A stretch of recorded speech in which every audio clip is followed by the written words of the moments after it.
നമുക്കിന്നൊരു പാവയ്ക്കപ്പുളി തയ്യാറാക്കിയാലോ. പാവയ്ക്ക ഇതുപോലെ റൗണ്ടായി അരിഞ്ഞെടുത്തിട്ടുണ്ട്. ഇത് നമുക്കൊന്ന് വഴറ്റിയെടുക്കാം. പാൻ ചൂടായതിലേക്ക് ഒരു 3 ടേബിൾ സ്പൂൺ കോക്കനട്ട് ഓയിലാണ് ഒഴിച്ച് കൊടുത്തിരിക്കുന്നത്.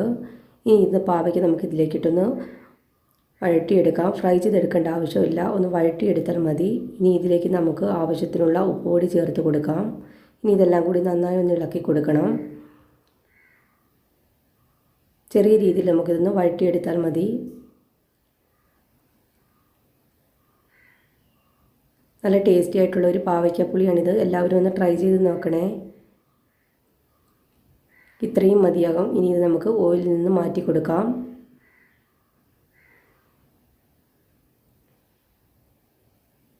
ഇതുപോലെ ഉണ്ടാക്കുകയാണെങ്കിൽ ഒട്ടും തന്നെ കയ്പുണ്ടാകുന്നതായിരിക്കില്ല. ഇതിന് നമുക്ക് മാറ്റി വയ്ക്കാം. ഇതേ ഓയിലിലേക്ക് നമ്മൾ 1/2 ടീസ്പൂൺ കടുക് ഇട്ട് കൊടുക്കാം. 1/2 ടീസ്പൂൺ ഉലുവ ചേർത്ത് കൊടുക്കാം. കുറച്ച് കറിവേപ്പില ഇട്ട് കൊടുത്തിട്ടുണ്ട്. ഇനി ഇതിലേക്ക് നമുക്കൊരു 2 വറ്റൽമുളക് കൂടി നമുക്ക് ചേർത്ത് കൊടുക്കാം. ഇനി ഇതെല്ലാം കൂടി ഒന്ന് മൂത്ത് വരുമ്പോൾ ഇതിലേക്ക് നമുക്ക് സവാള ചേർത്ത് കൊടുക്കാം. ഒരു 2 സവാളയാണ് ഞാൻ എടുത്തിരിക്കുന്നത്. സവാളയൊക്കെ നന്നായി ഒന്ന് വഴണ്ട് കിട്ടണം. ഇനി ഇതിലേക്കൊരു 10 വെളുത്തുള്ളി അല്ലിയാണ് എടുത്തിരിക്കുന്നത്. അതുകൂടി ചേർത്ത് കൊടുത്തിട്ടുണ്ട്. ഇനി ഇതിലേക്ക് നമുക്ക് ആവശ്യത്തിനുള്ള ഉപ്പ് പൊടി കൂടി ചേർത്ത് കൊടുക്കാം. ഇതെല്ലാം നന്നായി ഒന്ന് വഴണ്ട് കിട്ടണം. ഇനി ഇതിലേക്ക് ഒരു 2 പച്ചമുളകാണ് എടുത്തിരിക്കുന്നത്. അതുകൂടി ചേർത്ത് കൊടുത്തിട്ടുണ്ട്. നിങ്ങൾ ആദ്യമായിട്ടാണ് എൻ്റെ ഈ ചാനൽ കാണുന്നതെങ്കിൽ എല്ലാവരും ലൈക്ക് ചെയ്യാനും ഷെയർ ചെയ്യാനും സബ്സ്ക്രൈബ് ചെയ്യാനും മറക്കല്ലേ.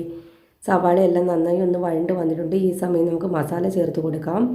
1/4 ടീസ്പൂൺ മുളക് പൊടി എടുത്തിട്ടുണ്ട്. 1 ടീസ്പൂൺ മല്ലിപ്പൊടി, 1/4 ടീസ്പൂൺ മഞ്ഞൾപ്പൊടി എന്നിവ എടുത്തിട്ടുണ്ട്. ഇതെല്ലാം കൂടി നന്നായി ഒന്ന് ഇളക്കിയെടുക്കാം. ഇതിൻ്റെ പച്ചമണം മാറുന്നത് വരെ ഒന്ന് വഴറ്റി കൊടുക്കണം. ഇത്രയും മതിയാകും. ഇനി ഇതിലേക്ക് നമുക്ക് തക്കാളി പേസ്റ്റ് ചേർത്ത് കൊടുക്കാം. ഒരു വലിയ തക്കാളിയാണ് ഞാൻ എടുത്തിരിക്കുന്നത്. ജാറ് കഴുകി കുറച്ച് വെള്ളം കൂടി നമുക്ക് ഒഴിച്ചു കൊടുക്കാം.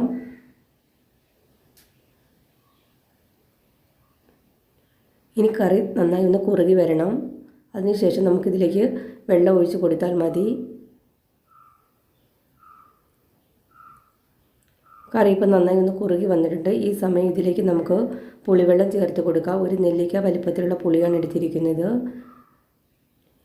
ഗ്രേവിക്ക് വേണ്ടി കുറച്ച് വെള്ളം കൂടി നമുക്ക് ചേർത്ത് കൊടുക്കാം.